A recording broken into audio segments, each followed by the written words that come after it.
One of the main themes presented in the reading is about differentiating truth from fallacy. As media literate users, we must be able to critically analyze and critique the credentials of publications.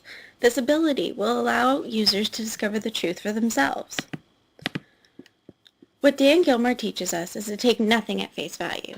We can never take it for granted that what we read, see, or hear from media sources of any kind is trustworthy. The only rational approach then is skepticism. What is presented within the media is not always true.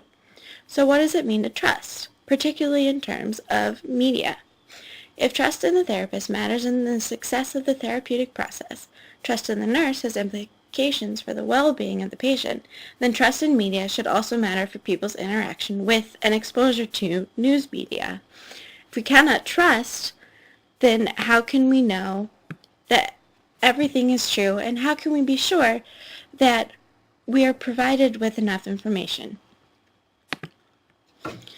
Fukuyama defined trust as the expectation that arises within a community of regular, honest, and cooperative behavior based on commonly shared norms. Those norms can be about deep value questions like the nature of God or justice, but they also encompass regular norms like professional standards and codes of behavior, specifically those of media and the honesty within journalism. When trust occurs, there is no empirical way for the trustor to verify the intentions of the character of the trustee. Trust is the expectation that the interactions with the trustee will lead to gains rather than losses with the truster.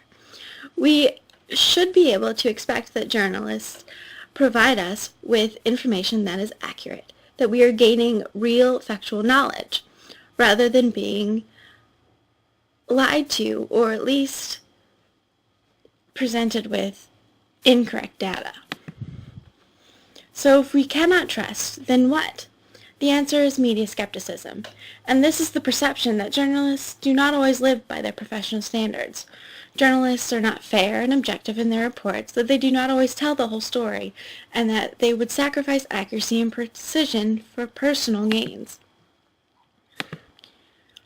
If we apply the principles of general trust to news media context, we expect people who are skeptical towards the mainstream media to have less mainstream news as a part of their media diets. We assume that these people who do not trust these outlets will not be using them.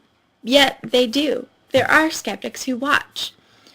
Media skeptics are somewhat less exposed to the mainstream news channels on average, but they still get much of their current affairs information from media sources that they mistrust. So the skeptics who watch must understand why skepticism is necessary.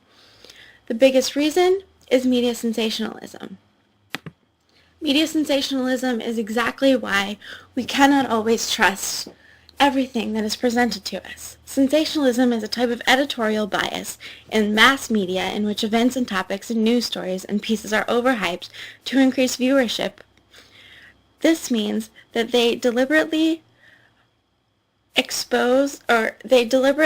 provide emotions and are controversial and intentionally omit facts and information just to gain readers. Media sensationalism is the biggest reason that we must stay skeptic and not take everything at face value. The human sensitivity to this kind of information explains why both journalists and their audience pay so much attention to deviant or bad news. We are drawn to this, and media understands this and knows this. And that is why we must be able to determine whether there is sensationalism in front of us or whether there is truth.